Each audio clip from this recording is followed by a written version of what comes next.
ఐవీఎఫ్లో PRP platelet rich plasma ఎక్కడ use చేస్తాము, ఏ ఏ సిట్యువేషన్స్లో use చేస్తాము అన్నది డిస్కస్ చేస్తాను. సో ఈ పిఆర్పి అనేది it helps in generation of or mobilising the new cell growth అన్నమాట. సో ఇది చాలా మెడికల్ ఫెసిలిటీస్లో వాడతారు, ఆర్థోపెడిక్స్లో వాడతారు, స్కిన్ ట్రీట్మెంట్స్లో వాడతారు, అండ్ ఎనీ రీజనరేటివ్ ఇష్యూస్ ఉన్న ప్లేసెస్లో ఈ పిఆర్పి అనేది చాలా ఎక్కువగా వాడతారు. సేమ్ అలాగే ఐవీఎఫ్ ట్రీట్మెంట్స్లో కూడా ఈ పిఆర్పి అనేది చాలా మటుకు ఈ మధ్య వాడడం అనేది స్టార్ట్ చేశాము. So first coming to ovarian reserve, ఈ పేషెంట్స్ పూర్ ఒవేరియన్ రిజర్వ్ పేషెంట్స్లో ఈ పిఆర్పి ఇన్స్టిలేషన్ ఇన్సైడ్ ద ఓవరీ అనేది చేస్తామన్నమాట. త్రూ లాప్రోస్కోపీ చేయొచ్చు, లేకపోతే త్రూ వెజనల్ రూట్ కూడా చేయొచ్చు. So PRP platelet rich plasma along with stem cell therapy ఈ రెండు కలిపి ఓవరీస్లో ఇంజెక్ట్ చేసినప్పుడు ఎస్పెషల్లీ యంగ్ పేషెంట్స్లో నంబర్ ఆఫ్ ఊసైట్స్ అనేది పెరగడం అనేది చూస్తున్నాము. మేడం, మాకు ఫస్ట్ ఒక ప్రెగ్నెన్సీ వచ్చింది, కానీ సెకండ్ ప్రెగ్నెన్సీకి డిలే అవుతుంది లేదా కన్ఫర్మ్ అవ్వట్లేదు అని చెప్పి అడుగుతూ ఉంటారు. సెకండరీ ఇన్ఫర్టిలిటీ అంటే ప్రీవియస్గా వాళ్ళకి ప్రెగ్నెన్సీస్ ఉన్నా లేదా ప్రెగ్నెన్సీ కన్ఫర్మ్ అయ్యి అబార్షన్స్ అవుతున్నా, మిస్క్యారేజెస్ అవుతున్నా వాళ్ళకి మనం సెకండరీ ఇన్ఫర్టిలిటీ అంటాం. సో దీనికి కారణాలు both male female husband and wife ఇద్దరిలోని మనము కన్సిడర్ చేసుకోవాలి. అలాగే ఎంబ్రియో ఫ్యాక్టర్ బట్టి అంటే బేబీ ఫ్యాక్టర్ కూడా ఉంటుందన్నమాట సెకండరీ ఇన్ఫర్టిలిటీకి. సో సెకండరీ ఇన్ఫర్టిలిటీ కారణాలు వచ్చేసరికి మొదటిది జన్యుపరమైన కారణాలు అవ్వచ్చు. సో లోపల ఏర్పడిన ఎంబ్రియో లేదా పిండం ఏదైతే ఉందో అదేమన్నా జెనెటికల్లీ అబ్నార్మల్ ఉంటే క్రోమోజోమల్ అబ్నార్మాలిటీ అంటాం అనమాట. అలాంటివి ఏమన్నా ఉన్నా కూడా ప్రెగ్నెన్సీ అనేది ముందుకెళ్దు.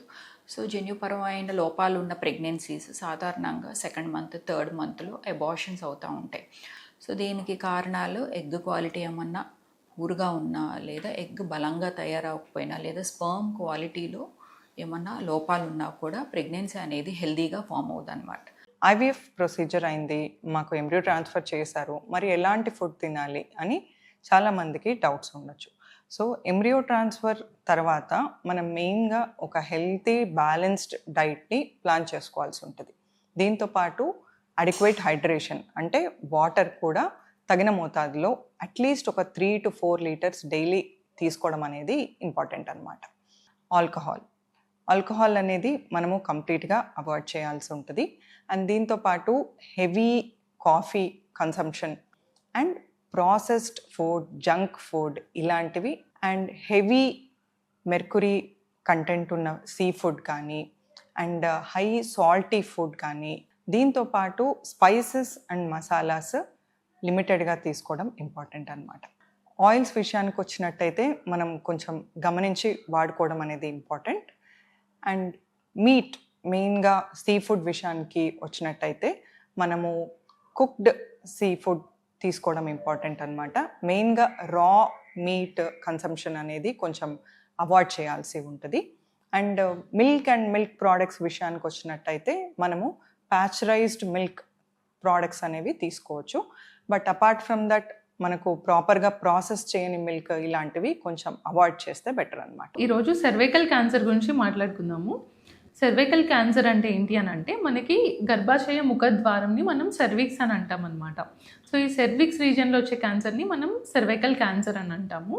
ఇది ఎందుకు వస్తుంది అని అంటే మనకి హ్యూమన్ ప్యాపిలోమా వైరస్ హెచ్పివి అనే వైరస్ ఉంటుందండి. సో ఈ వైరస్ ఇన్ఫెక్ట్ అవ్వడం ద్వారా మనకి సర్వైకల్ క్యాన్సర్ అనేది వస్తుందన్నమాట.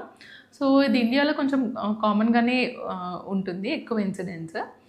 సో ఇది మెయిన్గా ఏంటంటే మల్టిపుల్ సెక్సువల్ పార్ట్నర్స్ ఉన్న వాళ్ళకి కానీ, లేదంటే పూర్ జెనెటల్ హైజీన్ మెయింటైన్ చేయడం వల్ల ఈ సర్వైకల్ క్యాన్సర్ రిస్క్ అనేది ఇండియాలో కొంచెం ఎక్కువగా చూస్తుంటాం అన్నమాట. ఇది సర్వైకల్ క్యాన్సర్ అనేది ఏంటంటే చాలా ఈజీగా ప్రివెంట్ చేయగలిగిన క్యాన్సర్ అండి. మనం ముందే కనుక దీని గురించి జాగ్రత్తలు తీసుకుంటే మనం ఈ సర్వైకల్ క్యాన్సర్ అనేది అసలు చాలా ఎర్లీ స్టేజెస్లోనే మనం డయాగ్నోస్ చేయొచ్చు అనమాట. సో ఈ సర్వైకల్ క్యాన్సర్కి మనకి హెచ్పివి వ్యాక్సిన్ అనేది ఉంటుంది అనమాట. సో ఇప్పుడైతే మనకి ఈవెన్ వ్యాక్సినేషన్ స్కెడ్యూల్లో కూడా ఈ హెచ్పివి వ్యాక్సిన్ అనేది ఉంది. ఈ హెచ్పివి వ్యాక్సిన్ అనేది మనకి ఒక 3 డోసెస్ ఉంటాయన్నమాట. So young girls between below 15 years of 9 to 15 years of age young girls అందరికీ ఈ హెచ్పివి వ్యాక్సిన్ అనేది ఇవ్వడం చాలా బెనిఫిషియల్ అనమాట. సో ఈ హెచ్పివి వ్యాక్సిన్ అనేది ఇచ్చినట్లయితే మనకి future risk of cervical cancer అనేది ప్రివెంట్ చేయొచ్చు అనమాట. ఏఐ ద్వారా వీరకణాల టెస్ట్. సో యాక్చువల్గా ఏంటి అంటే వీరకణాల టెస్ట్ నార్మల్గా టెస్ట్ చేసి మైక్రోస్కోప్లో మనుషులే సెలెక్ట్ చేస్తారు. అంటే ఫర్టిలిటీ సెంటర్స్లో ఎంబ్రియాలజిస్ట్లు, జూనియర్ ఎంబ్రియాలజిస్ట్లు అయినా సరే ఆండ్రాలజిస్ట్ వాళ్ళు ఒకసారి చెక్ చేస్తారనమాట. సో ప్రతి స్పర్మ్ని స్టడీ చేసే అవకాశం అనేది మైక్రోస్కోప్లో ఉండే ఛాన్సెస్ ఉంటుంది, ఎందుకంటే హైలీ క్వాలిఫైడ్ మైక్రోస్కోప్స్ యూస్ చేస్తారు కాబట్టి. అలానే ఏఐ ఆర్టిఫిషియల్ ఇంటెలిజెన్స్లో ఇంకా కొంచెం microscopy high quality microscopes use చేస్తారు, హై క్వాలిటీ కెమెరా ఫిక్సేషన్స్ ఉంటాయి. ప్లస్ ఏంటి అంటే మైక్రోస్కోప్ కంటే కూడా ఇంకా బాగా కనిపించే ఛాన్సెస్ ఎక్కువ ఉంటుంది.